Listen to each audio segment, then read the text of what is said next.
Sex, scandal, enlightenment. Same three words, same kind of person. A guru. Put on a pedestal or run from screaming. Is the guru actually the danger? Today, in this video, sex, scandal, enlightenment, the promise and peril of power, aka the guru trap. I will show you where the real danger lives. It's not where you think, and once you see it, you cannot unsee it. It will change your life positively forever. I will show you how your life is immeasurably better by having gurus. And understanding the process, we will demystify it, take away the pitfalls, help you access the power. Because every guru relationship takes the same shape, whether it ends in awakening or a sensational headline. 3 steps, 3 moves. You can think of this like a set of instructions. And I come to you with this because I've been with gurus, positively, negatively, had a lot of pain, a lot of freedom. I've been called a guru. I've studied the guru-disciple relationship for more than 3 decades. The first point, the first move is purposefully empower your potential. Purposefully empower your potential means on purpose create a guru or multiple gurus. We'll talk about that distinction. Sometimes it's thought of known as find your guru. Great, amazing book, Autobiography of Yogi Paramahansa Yogananda, describes how he, from the earliest age, had a burning desire to find his guru. That's the language he used. There's an old saying, when the student is ready, the teacher will appear. Which on some level, what that means for us now today is, well, why? Why would you have a burning desire for a guru, to create a guru, to find a guru? Because it's key to your life, to your possibilities. As Ram Dass said, it's the doorway to the divine. It's the most powerful way we have to access our true potential, to realize it. And I know that matters to you because you wouldn't click on a video like this. You wouldn't be here with me now. And because you are part human, you're also divine. There is naturally an inclination, a leaning, a desire inside all of us to access our potential. What man can be, man must be, said Abraham Maslow. So, what happens? Why does it go wrong? What's bad about gurus? Why don't people want it? Why do some people have aversions? Speaking with a friend of mine the other day, I don't know what it is. There's something about it. I don't know. Understandable. Right? We have had so many scary stories. There are real nasty things that have happened in guru-disciple relationships. Not because of what we think, though. First stage, create your guru. Find a guru. Right? Because you desire more. And the guru is the way. So what's the word mean? What is a guru? Right? I loved when I lived in Indonesia, guru simply means teacher. Right? I like the expression G-U-R-U. A guru, the holder of light from Sanskrit, or the one who reveals the light in other. A guru, a doorway to the divine, it's someone, a physical human being, who can reflect back to us who we really are and what we're capable of becoming.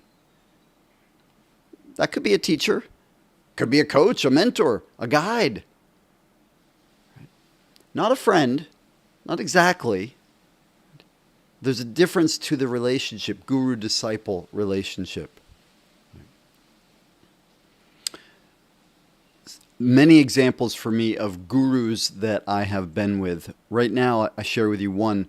When I met a teacher named Paul Lowe, he wouldn't have called himself a guru, right? At least not at that point in his life. He wasn't a guru. He was a teacher. He was an awakened, very clear human being. I heard about him through a friend. I was already on the spiritual path, the illusion of the spiritual path. I knew that the most important thing for me was awakening to my potential. So when I heard from my friend Ryan about his experience being at a group with this dude, Paul Lowe, I was like, okay, I want some of that. I'm going to go. Let's go. So I went. I went to a group, Harbin Hot Springs in California, 20-something years ago. And I went seeking, right? And sometimes that's the expression we call the disciple, the spiritual seeker. They're going because there's something they don't have. And I know that can be, how do I want to say it?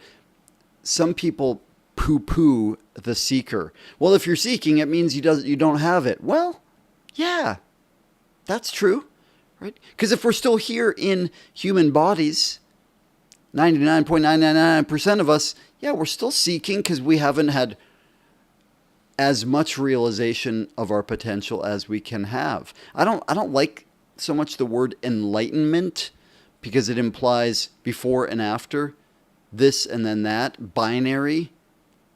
And it's not like that. There isn't enlightenment. Yeah, probably there's a threshold that we cross where we are lighter. One of my gurus, Viresh, he used to promise, if you come to my course, my workshop, my ashram, you will be enlightened. Meaning, when you finish, you will be lighter than you were before. More accurate than enlightened, though, because it also implies, well, we're done. Okay, got it. I'm done. Click. Well, none of us are because we're here. Still in human form, still on the earth plane. There's more for us to learn and grow into. So that's where it was for me when I met Paul Lowe. I was seeking. I knew there was more. Right? And one of the ways that we can distinguish, is it seeking because I'm empty or broken or think there's something wrong with me, or just I'm curious and desire something more, is, do we think we're broken? Do we think we need it? And that's a subtlety, and it really doesn't matter, because either way, if we think we're broken, well, that's what we're creating. And we benefit from having somebody show us that we're not, or show us the ways that our thinking is flawed, our model of the world is flawed. So, I go to the Paul Lowe group. And in my very first experience of him, I had an extraordinary occurrence, which was he honed in on me in some way, shined a light on me, put a little halo around me, and elevated me in a group of 150 people. Somehow I became like the golden child, or one of the golden children. Right? And it was unusual because there were many people there who had been around Paul for, some of them for decades. And through my experience there at that first event, maybe it was a 10-day event, Paul shared some things with me, reflected some things to me, right? I asked questions, well, what about this, what about that?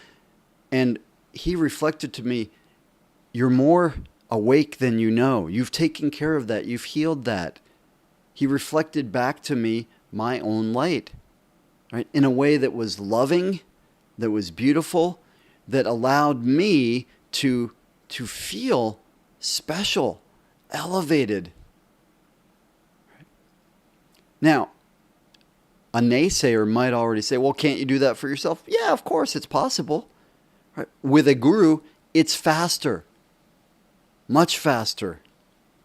And so, there's a whole other part to the story, by the way, which I'll get to. In that first experience, though, he elevated me, helped me see the gold in myself, a higher aspect of my potential. And it was beautiful and phenomenal. And I'm so grateful for it. because I wasn't able to, at that point, access it for myself, it being that potential. So there's an expression in India, like an aphorism. The guru says to the disciple, your first job is to find me. Your second job is to love me. Right? So point 2, move 2, is passionately project possibility. What does that mean? It means fall in love with the guru. Submit, surrender to the guru. Ooh, that's scary, right? We're so trained to protect ourselves. And we've heard stories, and I'm not diminishing some of the real pain that's been created for people in guru relationships, right?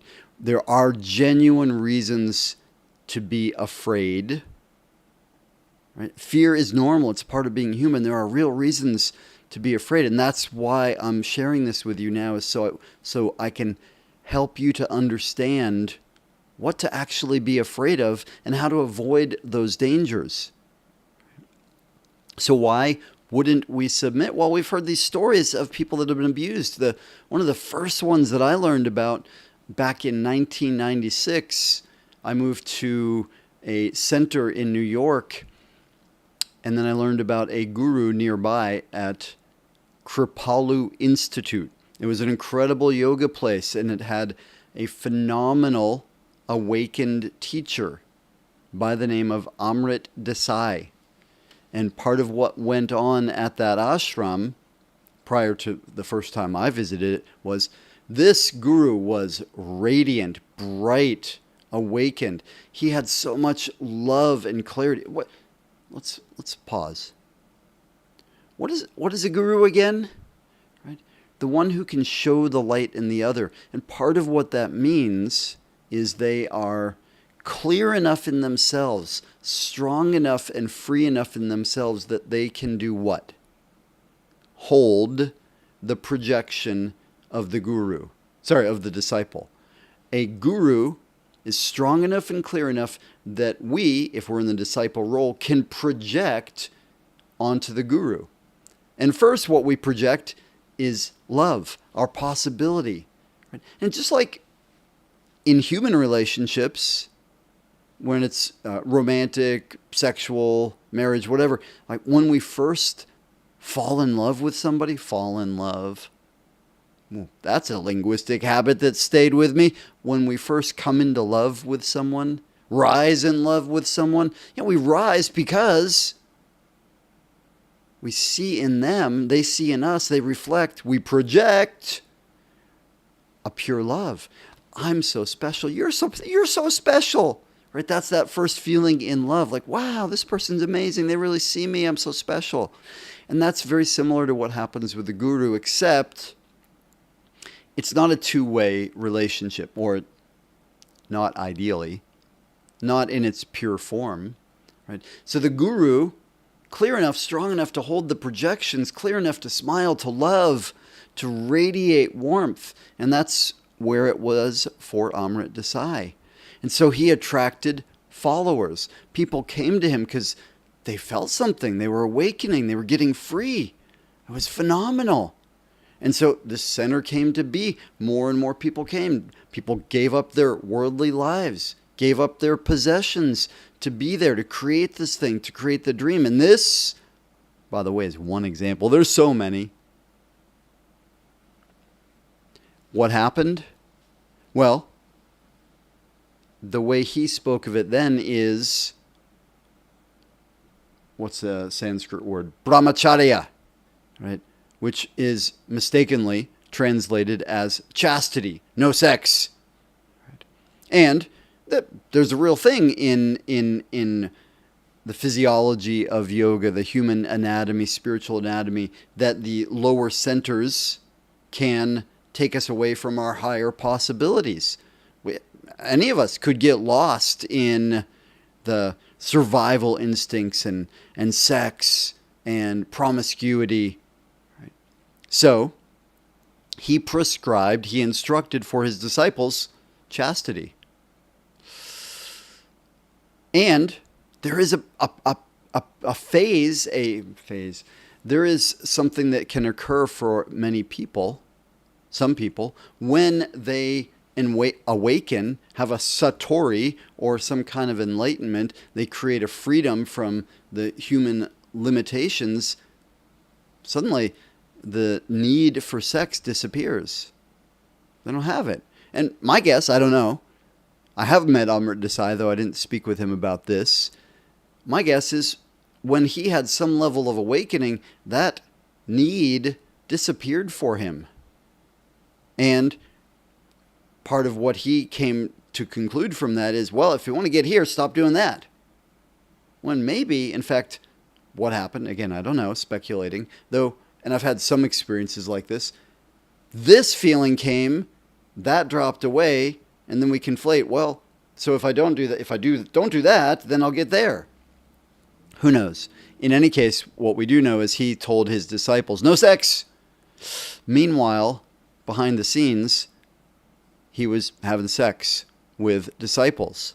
Right? And this is one of the biggest, nastiest things that we hear about with many gurus who rise in power. And here we go, not just gurus in spirituality, gurus in business, in yoga, in all kinds of places, because power can be abused. The book, one of the most amazing books I remember on this topic, is called The Guru Papers, Masks of Authoritarian Power. And I had, by this point in my life, I'd had some of my own pain and difficulties with guru relationships. Right? I'll tell you more about that in a minute. So that was part of what brought me to reading this paper. Like, how does it work? I was always fascinated. What are cults? What are gurus? What are ashrams? How do these things work? Why do they go bad? Well, and in that book, he tells you really clearly why they go bad and what happens and the abuses of power that can happen. However, it's also one-sided in a sense, because I haven't spoken with that author. Don't even remember his name at the moment. My clear sensation coming away from that was, well, this is someone who's intellectually and academically analyzed gurus, yet has not had the experience, and not had the experience of love with a guru, because it's nuanced. It's not so simple. Right? Part of what happened with Amrit Desai was real and true and genuine. People had amazing experiences and got free of so much in their lives. And again, I don't know what happened for him. My guess, though, is at a certain point that I don't need sex, I don't desire sex. That thing disappeared and he desired sex again. And it was very easy and natural with his great level of power to create that with disciples. It was a very seductive possibility. Even worse, though, he didn't handle well his fall or what he was doing. He started hiding the truth. Don't do this thing that I'm doing over here. And so somebody, a woman in the ashram, learned of this, and she's like, hey, the emperor's got no clothes, right? This dude's telling us not to have sex, and he's having sex. He's diddling disciples. And then, even worse, what happened is he said, she's lying. Who are you going to believe, me or her? Her husband, her family, like, ostracized her. Incredible. And then, the reason I know this is because then more disciples learned, or more came forward, and the truth came out, and the whole thing imploded, and he was disgraced. And there's so many stories like this, whether it's money or sex, or some of the stories from Scientology, manipulation. There's so many stories. Why?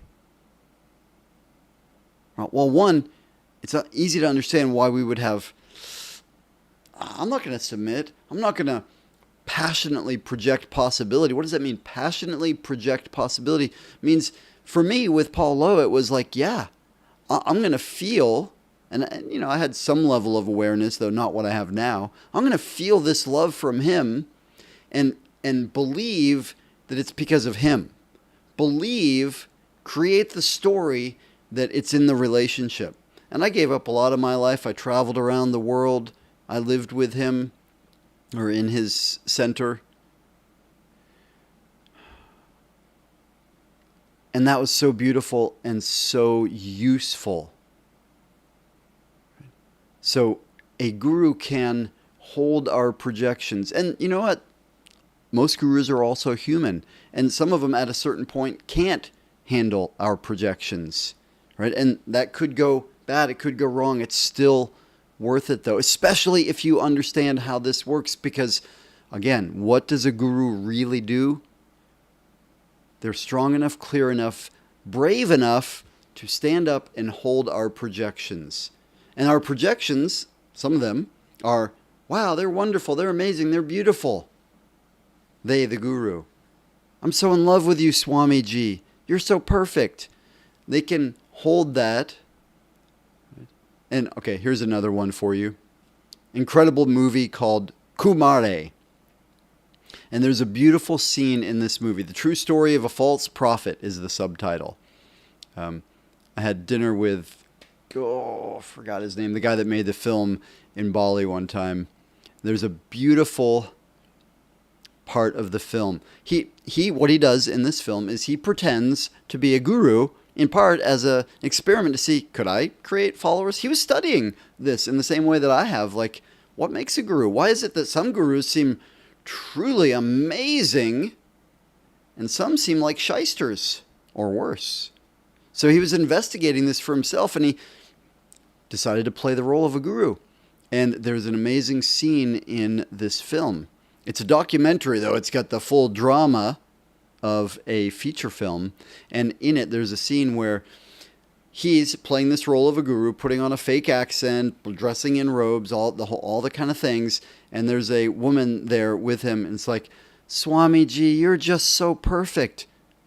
Or whatever she said, I forget the exact lines. And then he says back to her, what if this is all a show? What if I'm just faking it? And then her response is, that makes me love you even more. That makes me know that you're the real thing. And I don't know, I don't think, Vikram, that's his name, Vikram Gandhi, I don't think he set out to actually have the experience of holding a projection, though that's part of what ended up happening. So many of us, we access our own gold, our own beauty, our own potential way faster by seeing it in someone else and imagining it's them. And that's really useful. It's powerful. In my own life, I've invested like $750,000 in teachers, in coaches, in mentors, because of my desire to awaken, to learn, to emulate, to see, yeah, they got something that I don't have yet. Right? Whether it's a business skill or a freedom from attachments, whether it's spiritual or business or personal, it doesn't matter to me. Like, I know there's more possible, and I'm willing to invest myself, my heart, take the risk that I might get burned, that I might get hurt, invest my money, my time into this to discover, what do they have? How can I get that for myself? All right, so that part is so important. And it's not the whole story. There's a third part. Right? Your first job is to find me. Your second job is to love me. Your third job is to leave me.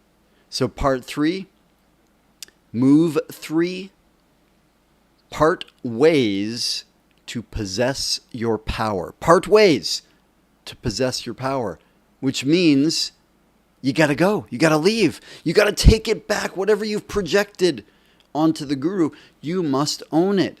Say, oh, that wasn't them. That was me. They didn't do that. Just like in love relationships with other normal humans, where it's not a guru-disciple relationship, not a student-teacher relationship. At a certain point, how do they say it? The honeymoon ends, and that's where real love begins. Like, oh, yeah, that person does things that I don't think are so cool anymore. Oh, right, because I was in a trance before. I was projecting. So leave me, part ways to possess your power. It's taking back one's power. So let's get to the underlying truth of this whole thing. Where's the danger? It's not in the guru, it's not in the disciple, it's in the misunderstanding of what the structure is. The structure is super simple. Somebody is holding a level of freedom, of light, of possibility. We call that a guru. Somebody else says, wow, I see possibility there that I don't see yet in me, and they project. And there's a period where they project their light, their beauty, and they fall in love with the guru. And there might be times where they project their shadow, their lead. Ah, now I see what's wrong with that person. I thought they were awakened. I thought they were enlightened. Now I see they're just after money. They're just after this. They're just trying to manipulate people. That teacher, that's projection too. That's projecting our own negativity, our fears, the parts of us that manipulate, which, by the way, doesn't mean that it's untrue. Projection is always about us, and it could be true over there. But that's not the point. I'm talking to you, and this is for you. If you understand how this relationship works, you don't have that same danger. So we part ways in order to reclaim our true self. So back to my first experience with Paul Lowe, I was so in love with him and felt his love for me and saw this beauty and possibility in myself that I hadn't accessed before. It changed my life forever. And then, as I got deeper in relationship with him, the relationship changed. And it became where I went from being a golden child, I became the black sheep. And I won't go into all the details of that story here. I do in other places. And what happened is I fell out of favor with the guru. Instead of him telling me how wonderful I was, he started really drilling into some of my flaws. And some of it was strong and nasty, hard. Right? And that's what happens sometimes with a teacher who loves, who cares. They point out ways that we're deceiving ourselves, fooling ourselves. And sometimes that hurts bad. And sometimes it's accurate and sometimes it's not. Sometimes it's accurate and sometimes it's not. Sometimes they say something, the guru says something to the disciple and we go, ow, that hurts. And what they said is accurate or what they said is inaccurate. However, what's key is what we feel, right? All feedback is useful if we make it useful. I take it in. What happens inside me? Do I find the truth in it? Is it accurate? Does it inspire me to change? Do I defend against it? Well, there's a sign that there's probably some truth in it. I went from golden child to black sheep, and it was really painful. And in the same way that I needed to see and experience my light through him, there was a way in which I needed him to take that away. I don't have the guru's approval anymore. I don't have his admiration. I don't have other people in the community looking at me like I'm great because he shined his light on me. Now they look at me like I'm a leper because he took the light away. Not only that, he put some shadow on me. Right? Is that true? Is that accurate to what happened? Well, other people will probably tell you differently. I don't know. I know for me, though, because I am committed to awakening to my highest possibility ongoing, that's the meaning that I've created out of that experience, because I needed to, one, understand my light, see my light, my own beauty and possibility through him, reflecting it through light, and then he took it away, which pushed me, empowered me, gave me the opportunity to find it for myself. Oh, can I access that thing without him? Yeah, that's what became the process. Every guru is part human. If they're in a human body, they're part human. And was Paul accurate in what he told me? I don't know. My sense of it now is some of it was, some of it wasn't. Was part of it personal to him? I don't know, maybe. Did it just come through him? Like he wasn't even aware? Maybe. That's part of it. I tell this story in a deeper way in my upcoming book, Nothing Left to Carry. Or my recently released, or my old book, depending on when you're seeing this. I'll give you one more story of a relationship with a guru that went bad. A very low point in my life, I found a guru. Similar story. Welcomed me, and right away I went into the inner circle. I was so grateful because I was at an incredibly low point. She invited me into a private retreat. I'd only known her a little while. In the retreat, I said, Guruji, that was how she liked to be addressed. Guruji, I'm finding myself in judgment. Oh, judgment? What kind? I'm judging you, and I'm judging the other people here, and I'm judging the way you're working with them. And I was saying that, like I was so happy that I had the actual wisdom and ability to say that then, right? Knowing that it was getting in my way, and I was seeing her as this guru that can help me through some of my judgments. And her response was, you're out of here. Boom. Out of the retreat, never spoke to me again. I was devastated. And again, for me, I needed to learn. Right? Some people, like Paramahansa Yogananda, an autobiography of Yogi, he talks a lot about guru-disciple relationships. For some people, their path might be being with one guru for an entire lifetime. That's not been my path. I've had many gurus. Right? And some of them for a longish time, some of them for a very short time. My sense of that guru who kicked me out of the retreat, maybe there was a greater wisdom going on. Maybe, I would say more likely, what I brought forward was not comfortable for her. She didn't know how to handle it. And so, boom, out. I don't know. The story I made up about that to empower myself was, I guess I needed to learn that I didn't need her help at that point. It was hard. I did. So y'all, bringing this around for you, I encourage you, I implore you, I so want for you to have guru relationships, right? Whether it's a coach, a teacher, a guru, dressed in saffron robes, wearing a t-shirt, wearing them, it doesn't matter what they look like. Somebody that you look and you're like, wow, I got something going on. That's cool. Wow, they're light. Wow, in this relationship, like I feel possibility in me that I didn't know before. I feel like there's a way that I can grow into more than I was. They can help me with that. Right? Trust that. Go with that. And not willy-nilly. You can do your research. You can talk to other people. You can meet disciples, other people around them. You can, check out different ones. If you're going to a therapist, don't necessarily go to the first one. Experiment. Find out, where do you resonate? And at a certain point, no, it's not what you think. It's not going to all be there.